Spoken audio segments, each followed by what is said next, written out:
ఇక హసన్పర్తి నుంచి మరిన్ని డీటెయిల్స్ మా ప్రతినిధి వేణు లైవ్ లో అందజేస్తారు. Venu. Mamata, good morning. MLC ఎన్నికలకు సంబంధించి చూసుకుంటే ఇటు నల్లగొండ, ఖమ్మం, వరంగల్ ఉమ్మడి జిల్లాలకు సంబంధించి ఎమ్మెల్సీ ఎన్నికల ప్రక్రియ ప్రారంభమైంది. 8 గంటల నుంచే పెద్ద ఎత్తున బారులు తీరినటువంటి లైన్లో ఉన్నటువంటి పరిస్థితి మనకు కనిపిస్తుంది. కొద్దిసేపటి క్రితమే బీఆర్ఎస్ అభ్యర్థి రాకేష్ రెడ్డి కూడా తన ఓటు హక్కును వినియోగించుకున్నారు. చూడొచ్చు మన విజువల్ ద్వారా. ప్రస్తుతం హసన్పర్తిలోని జెడ్పీహెచ్ఎస్ హై స్కూల్లో ఉన్నాము. గ్రాడ్యుయేట్స్ తమ ఓటు హక్కును వినియోగించుకునేందుకు క్యూ లైన్లో నిలబడినటువంటి పరిస్థితి మనకు స్పష్టంగా కనిపిస్తుంది. ఎక్కడ కూడా ఎలాంటి అవాంఛనీయ సంఘటనలు జరగకుండా పెద్ద ఎత్తున పోలీస్ బందోబస్తు కూడా ఏర్పాటు చేశారు.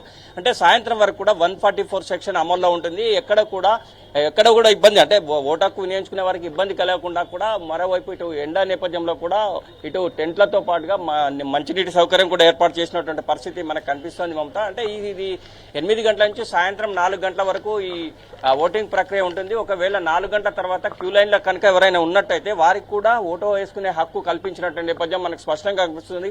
విజువల్ ద్వారా చూడొచ్చు, తమ పవిత్రమైన ఓటును వినియోగించుకునేందుకు గ్రాడ్యుయేట్స్ క్యూ లైన్ లో ఉన్నటువంటి పరిస్థితి మనకు స్పష్టంగా కనిపిస్తుంది. అంటే ముఖ్యంగా 605 పోలింగ్ బూతులు, 4,63,839 మంది గ్రాడ్యుయేట్స్ తమ ఓటు హక్కును వినియోగించుకుంటారు మమత.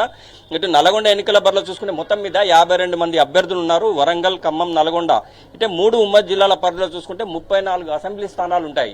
ప్రత్యక్షంగా విజువల్ ద్వారా చూడొచ్చు, తమ ఓటు హక్కును వినియోగించుకునేందుకు క్యూ లైన్ ద్వారా వచ్చినటువంటి గ్రాడ్యుయేట్స్ మనకు స్పష్టంగా కనిపిస్తుంది. అంటే ఇటు ఉమ్మడి వరంగల్ జిల్లాలో చూసుకుంటే అత్యధికంగా ఇక్కడే ఓట్లు ఉన్నాయి. అంటే 1,73,406 మంది గ్రాడ్యుయేట్స్ ఒక వరంగల్ జిల్లాలోనే ఉన్నటువంటి పరిస్థితి. మరోటి ఇటు ఖమ్మం చూసుకుంటే 1,23,985 ఓటర్లు ఉన్నారు. నల్లగొండ విషయానికి వస్తే 1,66,448 ఓటర్లు తమ ఓటు హక్కును వినియోగించుకుంటారు. అంటే ఈ 3 ఉమ్మడి నియోజకవర్గాలకు సంబంధించి చూసుకుంటే కూడా వరంగల్ జిల్లాలోనే అత్యధిక గ్రాడ్యుయేట్స్ సంబంధించిన ఓటర్లు మనకు కనిపిస్తున్నటువంటి పరిస్థితి. అంటే దీనికి సంబంధించి చూసుకుంటే సాయంత్రం 4 గంటల వరకు ఇదంతా కూడా పోలింగ్ అయిపోయిన తర్వాత స్ట్రాంగ్ రూమ్ తరలిస్తారు. మరోవైపు ఎక్కడ కూడా ఎలాంటి అవాంఛనీయ సంఘటన జరగకుండా పోలీసులు కూడా పెద్ద ఎత్తున బందోబస్తు ఏర్పాటు చేసినటువంటి నేపథ్యం మనకు కనిపిస్తోంది. 4 గంటల తర్వాత ఇవన్నీ కూడా స్ట్రాంగ్ రూమ్ కు తరలిస్తారు. 4న లోక్సభ ఎన్నికల ఫలితాలు వస్తాయి, 5న ఎమ్మెల్సీ సంబంధించినటువంటి ఫలితాలు వస్తాయి మమత. మొత్తం మీద అయితే ఇటు అంటే ఎమ్మెల్సీ ఎన్నికలకు సంబంధించుకుంటే కొద్దిసేపటి క్రితమే రాకేష్ రెడ్డి, ఎమ్మెల్సీ గ్రాడ్యుయేట్ అభ్యర్థిగా ఉన్నట్టు రాకేష్ రెడ్డి పింగిలి మహిళా కళాశాలలో తన ఓటు హక్కును వినియోగించుకున్నారు.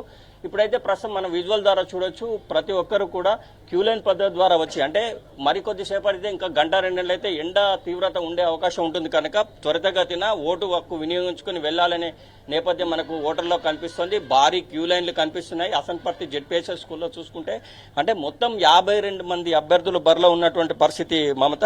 అంటే ఏదేమైనా కానీ ఎమ్మెల్సీ ఎన్నికలకు సంబంధించి చూసుకుంటే ఇప్పటికే ఇటు అధికారులు అన్ని ఏర్పాటు చేసిన నేపథ్యం ఒకైతే సాయంత్రం 4 గంటల వరకు కూడా ఎన్నికల ప్రక్రియ కొనసాగుతోంది.